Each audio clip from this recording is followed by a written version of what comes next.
nama saya Dela Fauzia. Nama saya Ilma Amila. Saya Alia Ijati. Kami dari PAUD 2 semester 3. Di sini kami akan menceritakan tentang kisah sapi betina dan Bani Israel. Untuk memenuhi tugas pada mata kuliah kisah-kisah dalam Al-Quran Oleh dosen pengampu Bapak Dr. Julfahmi Lubis, LCMA. Selamat menyaksikan.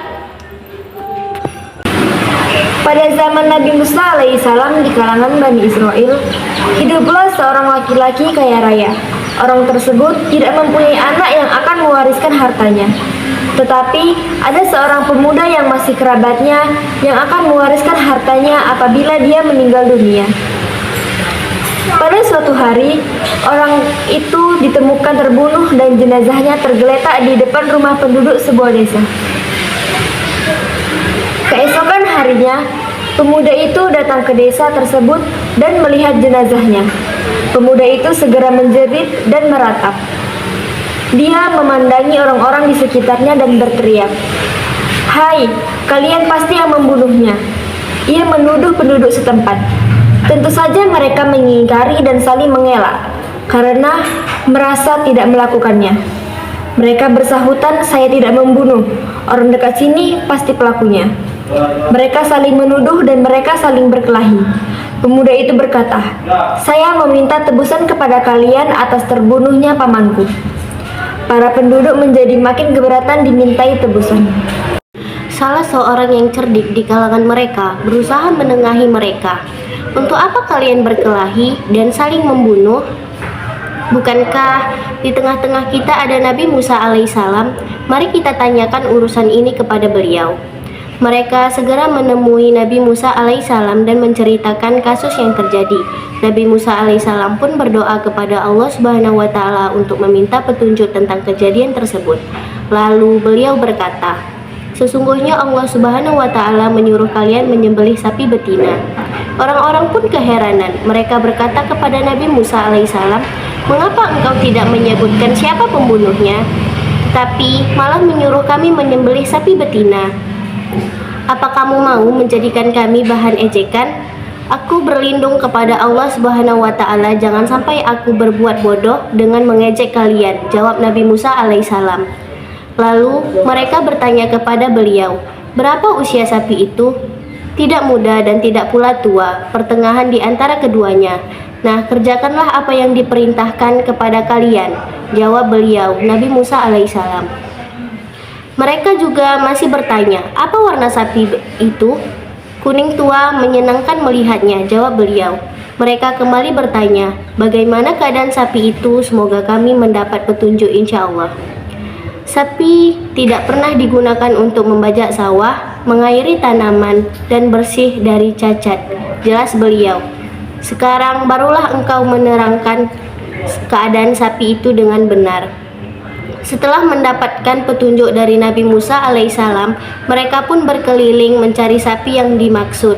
Namun malah kesulitan mendapatkannya akibat kesalahan yang mereka perbuat sendiri. Seandainya mereka langsung mengerjakan perintah Allah Subhanahu wa Ta'ala yang disampaikan Nabi Musa alaihissalam sejak pertama, tentu tidak akan memberatkan dan menyusahkan mereka. Setelah mereka putus asa mencari sapi yang dimaksud, mereka tiba di sebuah desa tempat tinggal seorang anak yatim yang hidup sederhana bersama ibunya.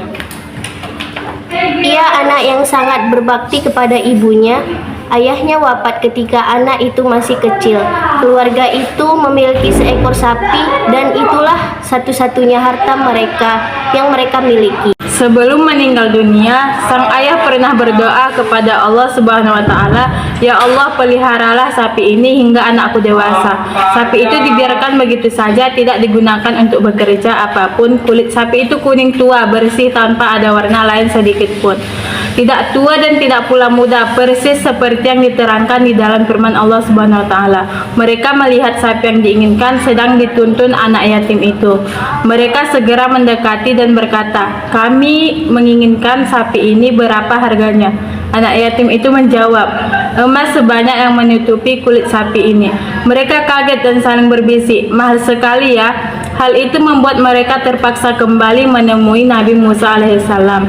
dan mengadukan hal itu. Beliau menjawab, "Kalian harus membelinya." Akhirnya dengan terpaksa mereka membeli juga sapi itu dengan emas sebanyak yang diminta anak yatim itu.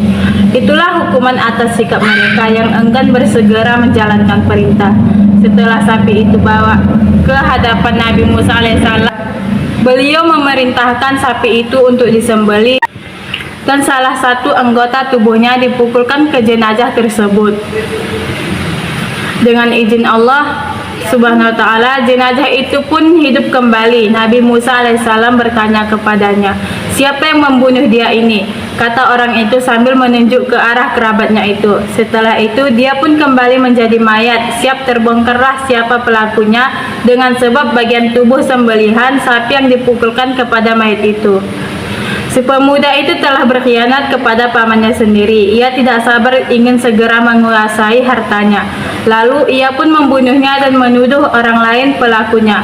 Betapa jahat pemuda itu. Ia pun tidak berhak mendapatkan warisan. 2, 3. Adapun kesimpulan pada cerita kisah sapi betina dan Bani Israel ada beberapa. 1. Tubuh sapi itu bukanlah yang menghidupkan mayat itu, tetapi ia hanya sebagai sarana yang kuasa menghidupkan makhluk mati. Hanyalah Allah Subhanahu wa ta'ala. Yang kedua, orang Islam yang membunuh tidak berhak mendapat warisan. Sekian cerita dari kami, semoga cerita ini bermanfaat dan dapat dipahami. Kurang lebih kami mohon maaf. Wassalamualaikum warahmatullahi wabarakatuh. Saya Ilma Aminah Tanjung. Saya